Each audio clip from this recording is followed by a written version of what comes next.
compõem o fluxograma para a representação de algoritmos.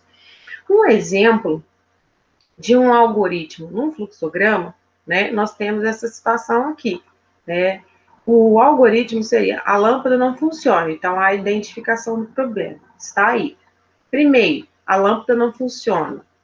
Depois, a lâmpada estava plugada? Se sim, o barulho queimou? Se não, plugar a lâmpada?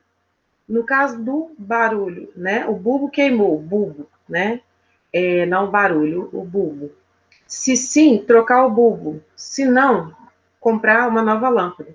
Por que tem sim ou não? Porque são possibilidades do nosso algoritmo, tá? Então, esse algoritmo também nos indica um fluxo, tá? Um fluxo de dados.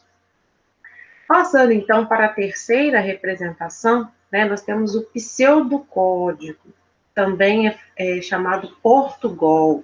O que esse código nos representa? Bom, ele vem trazendo os detalhes, né? Ele se assemelha muito à linguagem dos programas, né? Nós temos lá o nome do algoritmo, declaração das variáveis, os subalgoritmos, o corpo do algoritmo, e aí nós temos dois exemplos. O primeiro vem trazendo as variáveis e a segunda imagem vem trazendo exatamente se eu tivesse que calcular a média, aquela que eu havia descrito de forma narrativa lá, eu havia conversado com vocês, tá?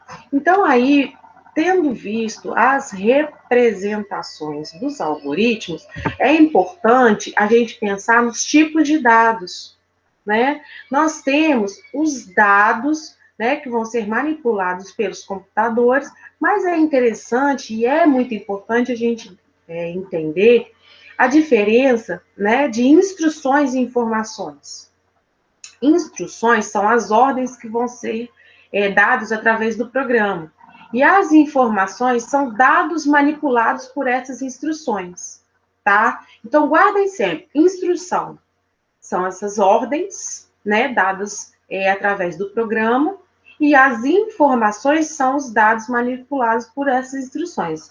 Por que eu estou focando bem nisso e repetindo para que fique bem claro? Porque isso interfere de forma decisiva nos programas, nas programações que nós vamos fazer. E aí, feito isso, né, nós temos um programa de computador, as divisões desses tipos de dados, né? E aí, nós temos 4 tipos, né, de dados que podem ser classificados. Primeiro, o dado numérico, o dado inteiro, né?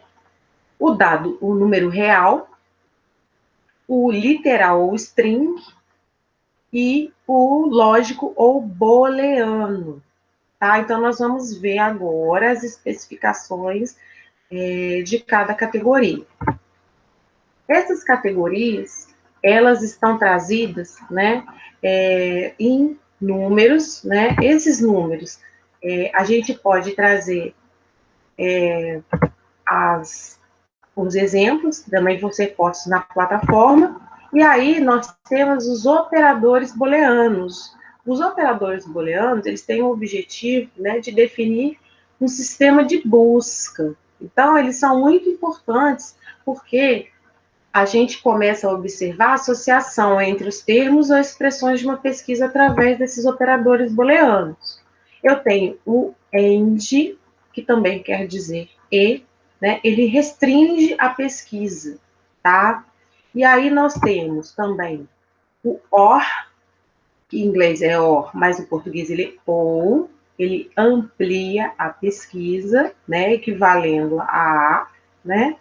E também, terceiro, nós temos o NOT, que seria o NO, e ele exclui um dos termos da pesquisa. Vale lembrar que os operadores booleanos, eles sempre são postos os termos em inglês, tá? Porque a linguagem de programação, inicialmente, ela advém da língua inglesa. Então, é importante a gente situar por que esses operadores booleanos vêm com esses termos. E aí, tendo em vista, né, essas representações, nós precisamos pensar os tipos de linguagem de programação que existem para a gente representar, né? Primeiro, o paradigma da programação, a grosso modo, é a forma utilizada para resolver um problema computacional, né? E aí, nesse sentido, nós vamos pensar nessas diversas linguagens, né? Nós temos o paradigma processual ou imperativo, né? Que é o conceito de programação que define os softwares como uma sequência de comandos para o computador executar. E o nome do paradigma imperativo, ele está ligado muito a esse tempo verbal, ao imperativo, né? Onde nós repassamos ordens. Então, assim, faça isso, faça aquilo. Então, essa situação está ligada diretamente às ordens claras e diretas que o computador vai executar, tá bem?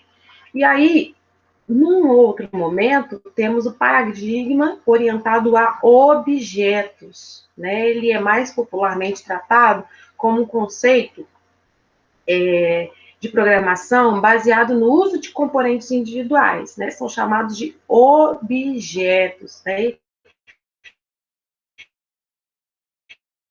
Que fazem parte da composição do software, do programa, tá? A parte lógica do computador. E ainda a concepção de alto ou baixo nível, né? As linguagens, elas também são classificadas em alto ou baixo nível, né?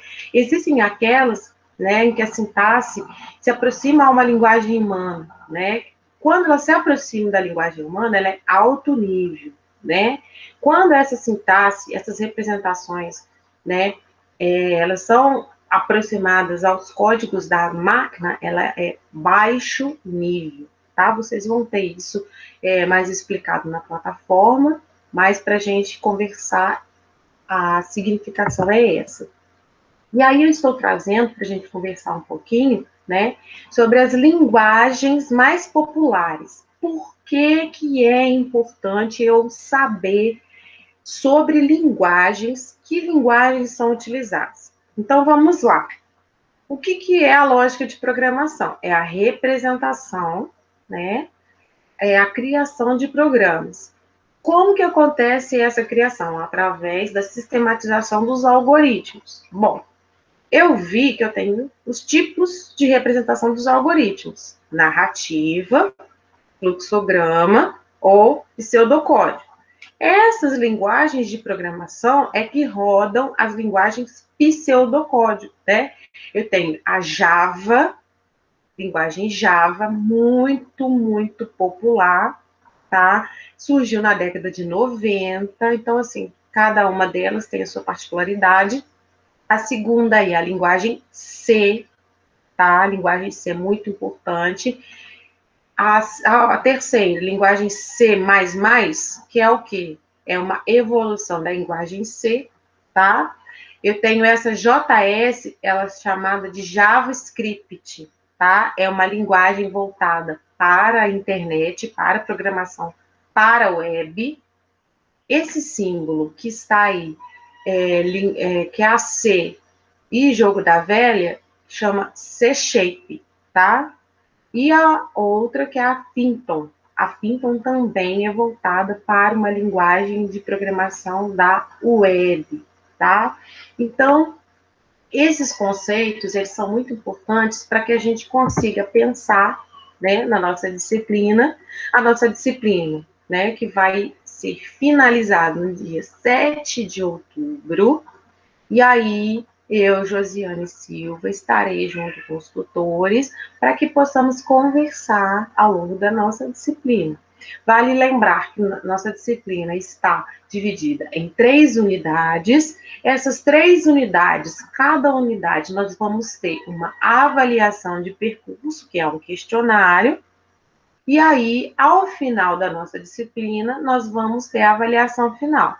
Ainda para aqueles alunos que não alcançarem os 60 pontos da aprovação, nós vamos ter uma recuperação, que vai ser liberada no dia 4 de outubro. Mas eu tenho certeza que vocês não vão ter dificuldade, né? Vocês vão conseguir. Eu fico por aqui, né? Meu nome é Josiane, e o meu objetivo era que a gente pudesse conversar mesmo sobre os nossos conteúdos. Qualquer dúvida, também estarei junto com vocês na plataforma. Um beijo e até a próxima.